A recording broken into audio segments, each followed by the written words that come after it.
Welcome to MantleSaga, where superhero legends begin. There was a version of Gambit that should have terrified the entire Marvel universe. Not because he wore a different costume or joined a darker team, but because he exposed a possibility hidden inside the man everyone thought they understood. The card-throwing rogue of the X-Men was never supposed to sound like a candidate for the highest tier of mutant power. And yet Marvel's own history keeps pointing back to a disturbing idea. The Gambit most people know may only be the reduced version of something far more dangerous. That is what makes this story so compelling. Most fans look at Remy LeBeau and see style before scale, the trench coat, the bow staff, the charged cards, the sly grin, the controlled swagger of a man who always seems one step from trouble and one step ahead of it. He feels lethal, but lethal in a way that belongs to missions, ambushes, and close-range fights, not in the same conversation as mutants who dominate reality, nature, or existence itself. But Gambit has always been a character built around concealment. His charm hides guilt, his elegance hides violence, and his confidence often feels like a performance designed to keep something darker from surfacing. So when Marvel begins suggesting that the version of Gambit readers know was never his full form, the character suddenly changes shape. He stops being just the smooth rogue of the X-Men and becomes a question mark with a detonator in his hand. That is where the real controversy begins. The debate is not whether Gambit is powerful, because he obviously is. The debate is whether the power on the page for most of his history is actually the controlled aftermath of something much larger, something restrained before it could fully mature. And once that idea takes hold, the story is no longer about what Gambit usually does. It becomes about what had to be taken from him, why it was taken, and what happens when those limits disappear. So before we can ask whether Gambit belongs anywhere near the Omega level conversation, we have to strip away the image everyone recognizes and start with the version Marvel usually gives us. The familiar Gambit is dangerous, elegant, and unforgettable, but still seems far removed from the truly overwhelming mutants at the top of the hierarchy. That distance is exactly what makes the truth underneath so unsettling. On paper, Gambit's mutant power sounds simple enough to understand. He can take the potential energy stored within an object and convert it into kinetic energy, overloading that object until it explodes. That is why a deck of cards in Gambit's hands becomes more than a prop or a signature flourish. In Remy LeBeau's world, even something trivial can become a weapon the moment he decides to make it one. It is a power set that fits him almost perfectly. Gambit has never been a character defined by blunt force dominance or overwhelming spectacle. He is defined by precision, rhythm, timing, and control, by making danger look graceful and destruction look effortless. He does not usually win by drowning a battlefield in raw scale. He wins by turning small advantages into lethal ones before anyone realizes how trapped they are. And the power does not stop with charged objects. Gambit's reflexes, agility, dexterity, and combat instincts operate at an elite level, giving him the physical fluency of someone who has spent his life surviving through speed, nerve, and improvisation. That is why he works so naturally as both thief and X-Man. His mutation does not sit beside his personality, it amplifies it. But impressive is not the same thing as Omega level. In Marvel's mutant hierarchy, Omega-level power usually implies something absolute within its category, power so vast, so complete, and so hard to meaningfully surpass that ordinary comparison starts to break down. The Gambit most readers know does not look like that. He looks dangerous, highly skilled, and even deadly in the right circumstances, but not like a mutant standing at the outer limit of what his power can become. That gap is what keeps this whole argument alive. If Gambit's standard portrayal feels so far from the highest class of mutant power, then why does his name keep resurfacing in this debate at all? The answer is that the version people recognize may not actually be the whole truth. To understand that, you have to go back to one of the darkest stains in Gambit's history, and to the moment his fear of himself led him straight into the hands of Mister Sinister. The deeper truth about Gambit begins not with triumph, but with shame. To understand why his power is so controversial, you have to return to the Mutant Massacre, one of the ugliest chapters in X-Men history, when the Morlocks beneath New York were slaughtered by the Marauders under Mister Sinister's direction. It was a story that left scars across the mutant world because it revealed how efficiently mutant lives could be erased when cruelty became organized and purposeful. What made Gambit's connection to that massacre so devastating was that readers did not know about it at first. The revelation came later, and that delay made it heavier. Years after the event had already burned itself into Marvel history, the truth emerged that Gambit had been the one who recruited the Marauders for Sinister and led them into the Morlock tunnels. Even if he ultimately recoiled and abandoned the operation before the slaughter fully unfolded, the damage to his soul was already done. That detail changes the emotional architecture of Remy LeBeau. Gambit is often presented as charming, elusive, morally gray but salvageable, the thief with a conscience, the rogue whose smile hides more than it reveals. The mutant massacre puts a permanent shadow behind that image. Now the man who moves with effortless style also carries the knowledge that he once helped set horror in motion. But the most important part of this story is not only the guilt, it is the reason Gambit went to Sinister in the first place. Around that time, Remy had begun to fear that his powers were escalating beyond anything he could safely contain, and that fear drove him toward one of the most manipulative minds in Marvel. Sinister offered him a solution: remove part of his brain, reduce the runaway scale of the mutation, and leave Gambit operating at a level he could survive. That bargain changes everything. Suddenly, the Gambit readers know no longer looks like the natural endpoint of his evolution. He looks like a compromised version, a man living under a surgically imposed ceiling because his own gift had started to become too dangerous even for him. And once Marvel tells you that, the Omega-level conversation stops sounding ridiculous. The real question is no longer whether Gambit seems Omega-level now. It is what he might have become if those limits had never been placed on him at all. Once you accept that Gambit's power was artificially restrained, the character stops feeling straightforward. His familiar abilities no longer seem like the full expression of his mutation.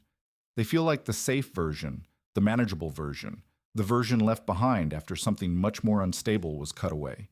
That shift changes the debate completely, because now Gambit is not only being judged by what he normally does, he is being judged by what Marvel implies he was on the verge of becoming. That possibility fits Remy LeBeau in a way that feels almost too perfect. Gambit has always carried the energy of a man performing control even when chaos is close beneath the surface. He smiles, flirts, improvises, and makes danger look elegant, but that polish has always felt like a defense mechanism as much as a personality. The idea that his true power was accelerating towards something he could not live with does not contradict who he is. It sharpens who he is. It also gives his mutation symbolic weight. Kinetic energy is not just an attack method in Gambit's hands. It is tension, stored force, motion waiting to be released.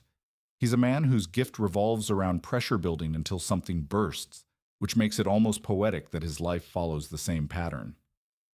Gambit is built around contained danger, around the idea that the most stylish figure in the room may also be the one closest to catastrophe. So the terrifying question becomes unavoidable. What does Gambit actually look like when the suppression is gone? What happens when the ceiling on his mutation is removed and his power is allowed to evolve without surgery, without fear, and without anyone forcing it back into a shape the world can tolerate? If the Gambit most people know is only the reduced version, then somewhere in Marvel's multiverse there has to be an answer to what the unrestricted version becomes. Marvel did give that answer. Not as a rumor, not as an offhand implication, but as a living demonstration.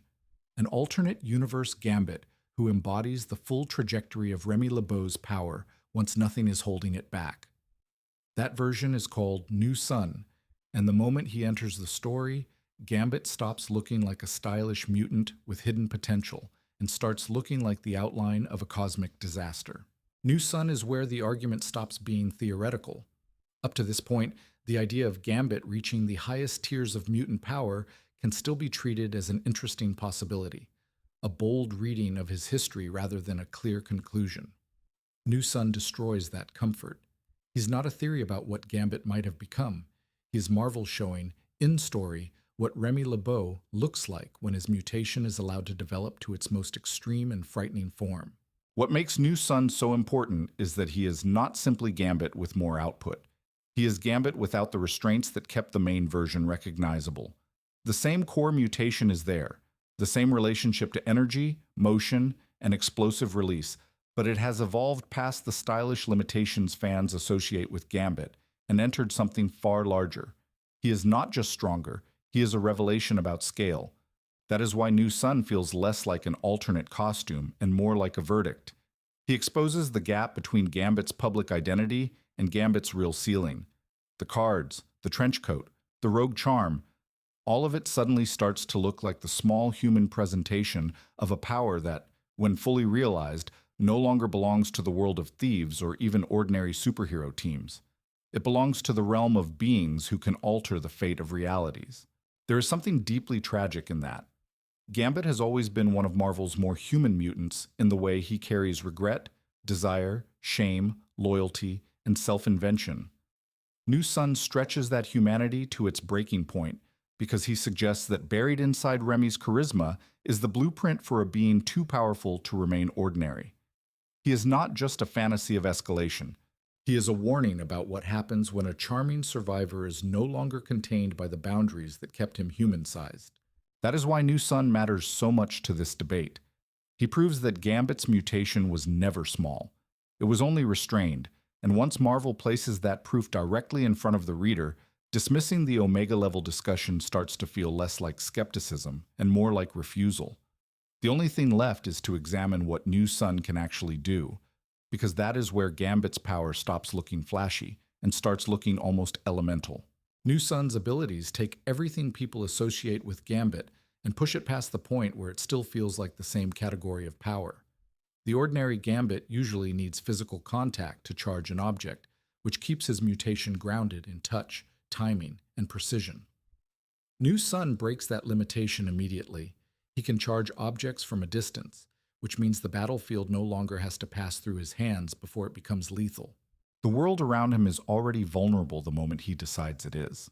That one expansion changes the emotional meaning of the power. Standard Gambit feels dangerous because he is clever, fast, and accurate. New Sun feels dangerous because distance stops mattering. Once his control reaches the molecular level, kinetic energy is no longer just something he loads into cards or debris. It becomes a force he can impose on matter itself, manipulating the motion and instability of the physical world with a degree of mastery that makes ordinary combat look primitive. Marvel then pushes the mutation into even darker territory. Unlike the restrained Gambit readers usually know, New Sun can affect living beings directly. That matters because it transforms his power from stylish demolition into something existentially horrifying. A hero who can charge objects is deadly. A being who can destabilize life itself, who can make bodies subject to detonation and kinetic collapse, enters a completely different moral and cosmic category. His command over motion also expands beyond explosions. New Sun can halt things already moving or force motion into things at rest, bending momentum itself to his will. At that stage, his mutation stops looking like a combat trick and starts looking like dominion over one of the hidden laws of reality. Gambit's power ceases to feel decorative. It starts feeling fundamental. Then comes the strangest escalation of all. New Sun can become pure energy. That is the moment the body that once made Gambit feel grounded, human, and vulnerable starts to lose its importance. He can cross space, move through dimensions, and exist in a state that feels less like a mutant using power and more like power wearing a mutant's identity. Once a version of Gambit is operating at that level, the next question becomes impossible to avoid. How far did that power go when it was tested against something truly cosmic? The moment that pushes New Sun from terrifying to almost unbelievable is the fact that he was able to defeat the Dark Phoenix. In Marvel, that is not a casual benchmark. The Phoenix is one of those forces that exists above ordinary measures of strength, tied to destruction, rebirth, and power on a scale so immense that even legendary characters are often defined by how insignificant they look in front of it. So when a version of Gambit enters that territory, the entire conversation changes. At that point, this is no longer about whether Gambit could beat stronger opponents than people expected. It becomes a question of whether the full evolution of his mutation reaches into the same arena occupied by beings who can threaten worlds, timelines, and layers of existence. New Sun answers that question with brutal clarity. He suggests that Gambit's power, when allowed to mature without restraint, does not simply scale upward. It crosses into a level where the usual categories of strong mutant stop being useful. That feat also changes the way Gambit himself has to be interpreted. For years, Remy LeBeau has been one of Marvel's great controlled men. Seductive, elusive, self-protective, always hiding part of himself behind motion and charm. But New Sun reveals what that archetype looks like when the hidden part is no longer just guilt or a criminal past, but apocalyptic potential.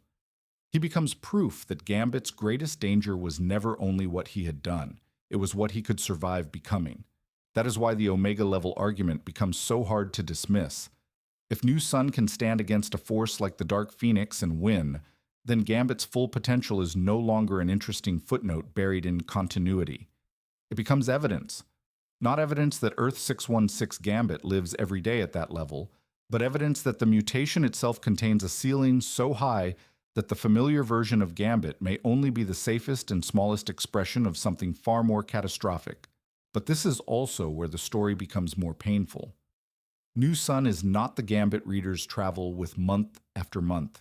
He is the answer from another reality, terrifying, revealing, but still incomplete as a final judgment on the main universe Remy.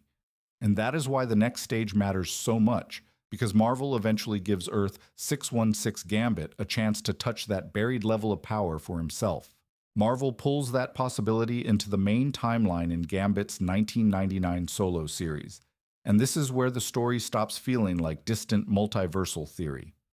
Remy is thrown backward in time to Victorian England into a world of polished manners, hidden ambition, and old secrets, a setting that suits him almost too well. There he seeks out Nathaniel Essex before Essex fully becomes the Mister Sinister readers know, and that encounter opens the door to restoring the piece of Gambit that had once been taken away. That restoration is more than a plot device. It is the story forcing Gambit to stand face to face with the version of himself that had been suppressed ever since fear first drove him into Sinister's hands. For a character like Remy, whose identity is built around living with what he cannot undo, the return of that buried potential creates a deeper tension than simple empowerment. It raises the possibility that the worst thing inside him might also be the most extraordinary thing inside him. At the same time, the series deepens the tragedy of New Sun. This alternate Gambit did not simply rise into godlike power and keep perfect control over it. He accidentally destroyed everyone on his own Earth during a catastrophic misuse of his abilities tied to a ritual, turning him into something almost mythic and mournful at once. He becomes a survivor of his own apocalypse, carrying the unbearable truth that his greatest power annihilated the world he belonged to. After that loss, New Sun begins traveling across realities, trying to prevent the same fate from happening elsewhere. On one level, that gives him the posture of a savior. On another, it makes him deeply dangerous, because people who have watched their world die often begin believing that any extreme action can be justified if it prevents that pain from repeating. New Sun is no longer just Gambit at full power. He is Gambit after trauma and cosmic ability have fused into obsession. When he arrives in Earth 616, that obsession drives the next phase of the story. He devises a plan to move Earth's population to a new planet and pulls Gambit into the scheme, even rescuing him from Antarctica after the X-Men had abandoned him there over his connection to the mutant massacre.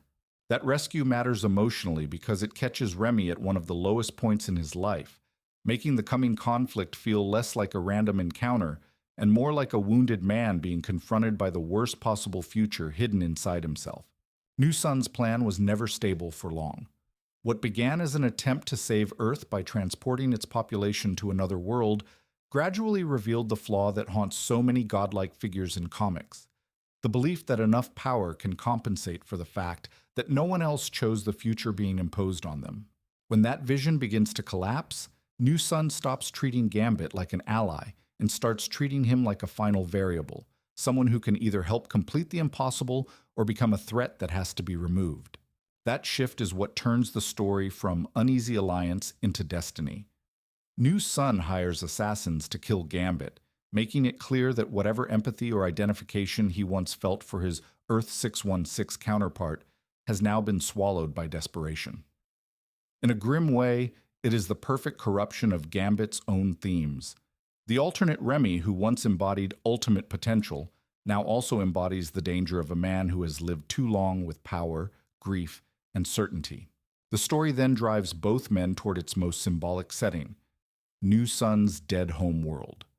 Using the portal opening abilities of Quiet Bill, New Sun brings Gambit to the ruined remains of the Earth he destroyed. That choice matters because this is not just a battlefield. It is a confession made visible, the physical truth of what Gambit's power can become when it evolves beyond restraint and loses its human center. It is there, surrounded by the remains of an entire reality, that Gambit begins to reach into the level of power hidden inside him. The fight is no longer a one-sided spectacle with New Sun towering over an ordinary X-Man. As the battle escalates, Remy starts displaying the same extraordinary command over kinetic energy that had made New Sun feel almost untouchable. The implication is enormous. This was never power unique to New Sun. It was always native to Gambit. That realization gives the confrontation its emotional force. Gambit is not merely fighting a villain from another universe. He is fighting the full exposure of his own ceiling, the terrifying evidence that the impossible scale in front of him belongs to the same essential mutation he has carried all his life. By the time the conflict reaches its height, the question is no longer whether Gambit could ever become this powerful. The only question left is what it will cost him to touch that version of himself. On New Sun's ruined world, Gambit finally stops feeling like a man borrowing power and starts feeling like a man uncovering what was always his. The battle forces his mutation past its familiar limits, and once that happens, Remy begins displaying abilities that belong to an entirely different class of existence.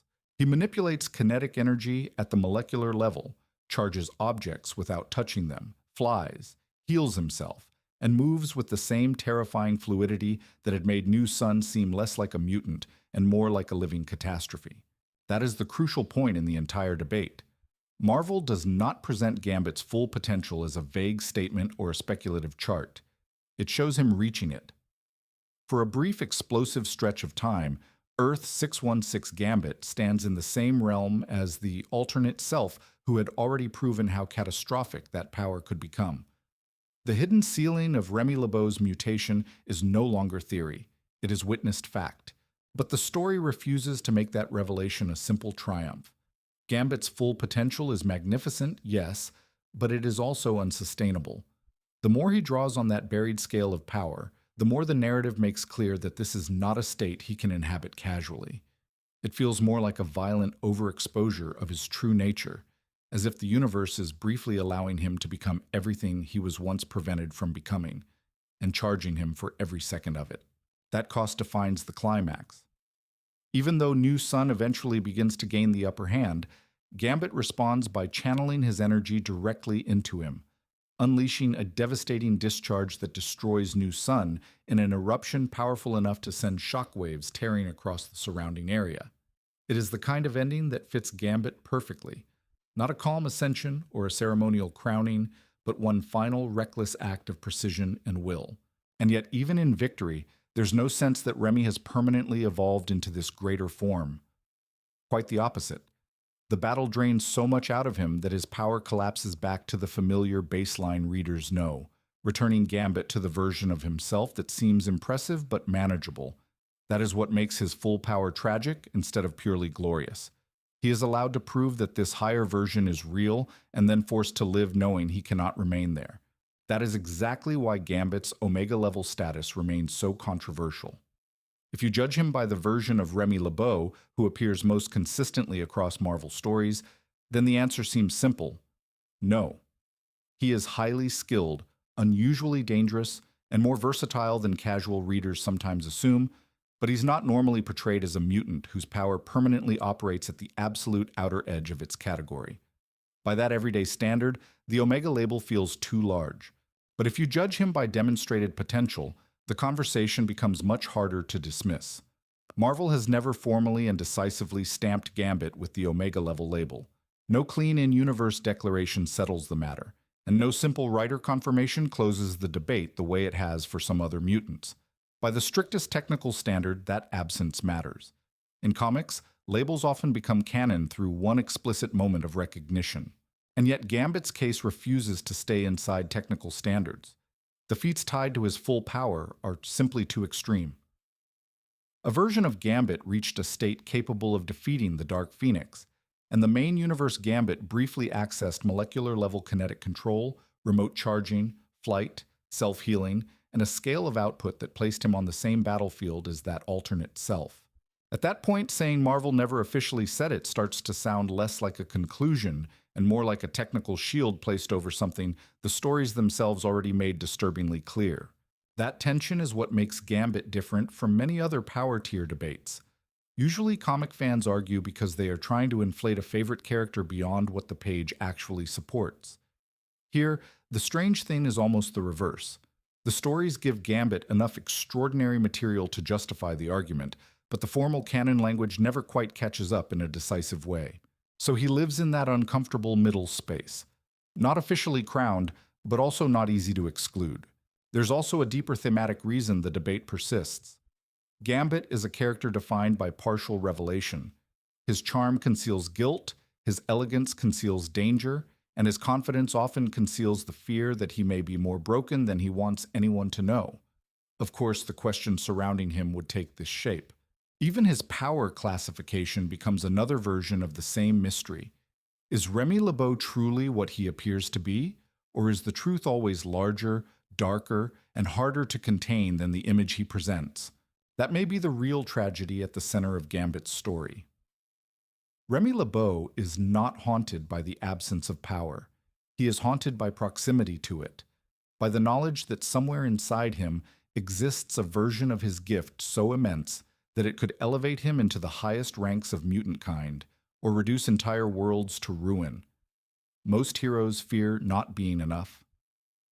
Gambit's mythology suggests he has spent part of his life fearing what would happen if he ever became too much.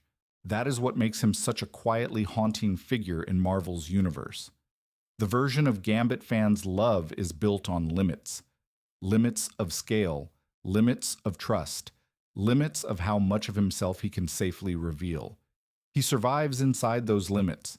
He charms inside them, fights inside them, even loves inside them. But once Marvel shows that those limits may have been artificial all along, every grin, every throne card, every stylish escape begins to carry a second meaning. It is no longer just personality, it is containment. That is why the Omega-level debate matters more than the label itself. The label is only the surface argument. Beneath it is a deeper question about identity.